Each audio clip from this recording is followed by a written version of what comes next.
June will mark the first European elections after the pandemic, the breakout of war in European territory, and the energy crisis. Challenges that emerged alongside existing ones like the climate crisis. To discuss what is at stake at the upcoming polls, we talked to the Prime Minister of Greece, Mr. Κυριάκος Μητσοτάκης. Prime Minister, thank you for having us. Thank you. So the European elections are less than 3 months away. What are the biggest challenges for Europe, in your opinion, and what are the stakes for this election? I think these are particularly important elections for Europe as a whole, given the broader economic and geopolitical context. They're taking place in a very turbulent period with a war raging on our eastern flank, with a substantial humanitarian crisis unraveling in Gaza as Europe is exiting from a very, very difficult 5 years. I think it is also an opportunity for us to take stock of what we have achieved during the last European electoral cycle and to highlight the significant successes of the European Union through the cooperation of all the institutions. We've been able to defend ourselves successfully against COVID. We set up the Next Generation EU, which for countries such as Greece has a particular importance in terms of helping us boost our growth and also facilitate the green and the digital transition. We've remained against all odds or against the predictions of some of our enemies united when it comes to Ukraine.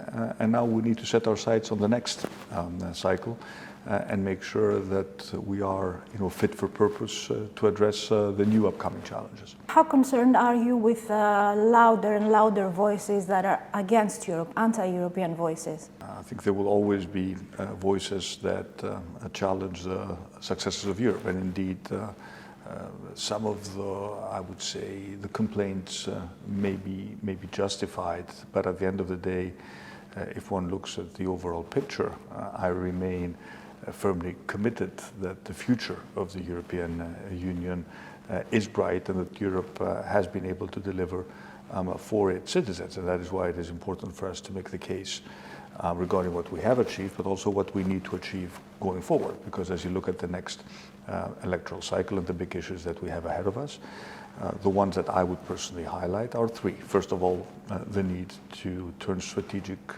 autonomy from a slogan into a real and effective policy. Look at defense, for example. We not only need to spend more on defense, but we need to coordinate our defense spending. The second challenge has to do with overall European competitiveness, how we can ensure that Europe remains competitive vis-à-vis China, the US and the Global South. This will mean better jobs and better paying jobs for European citizens.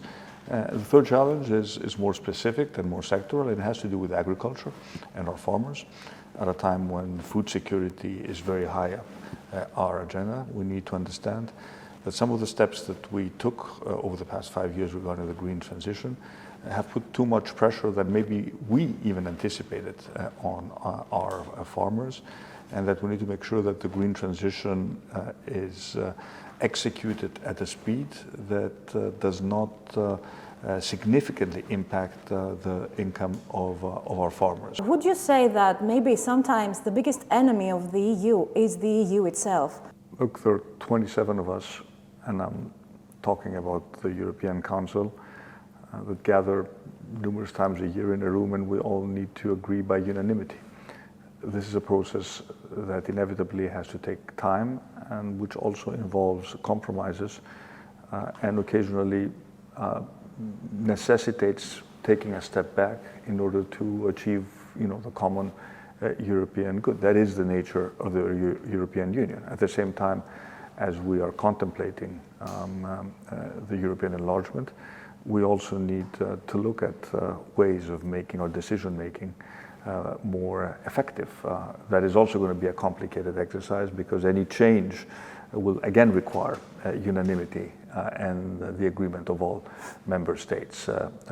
One needs to recognize that what we have achieved in Europe is unique in the history of the world. We have voluntarily given powers to a supranational entity and we need to make this proper balance between decision making at the European and at the national level, work every day. But again, this is maybe in quotes the price that we have to pay in order for us to also reap the benefits of participating in the European Union. You mentioned something about Europe's defense autonomy as a challenge ahead. Would you also say that it should be the top priority, perhaps, of the next Commission and Parliament? Defense is existential, as we realized after the war in Ukraine. And maybe some countries believed that the peace dividend that occurred after the collapse of the Berlin Wall and the fall of the Soviet Union would last forever.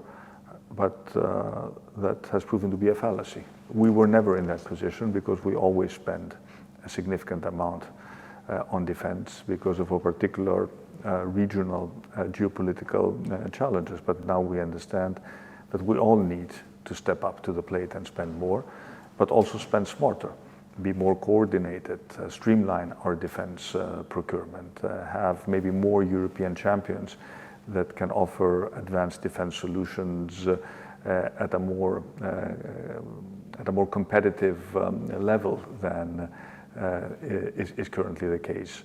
Prime Minister, previously we have seen some EU member states, and Greece is not among them, but they struggle to convince their citizens to go and participate in the European elections. Why would you say is it important for people to go out and vote? Because what happens in Brussels and because who represents us at the European Parliament matters, because the decisions that are taken in Brussels and in Strasbourg are very important for our everyday lives, and we need to send qualified people to the European Parliament, because at the end of the day, the European elections are about the European Parliament, in order to ensure that the Parliament will be comprised of representative European citizens and will breach this gap between decision-making in Brussels and what the European people really want. So the European Parliament is the most democratic of all our institutions, and that is why participating in the European elections is important.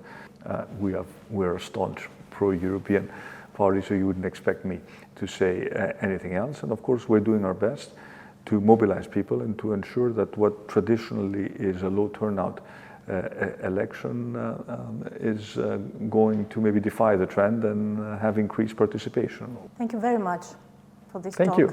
Thank you very much.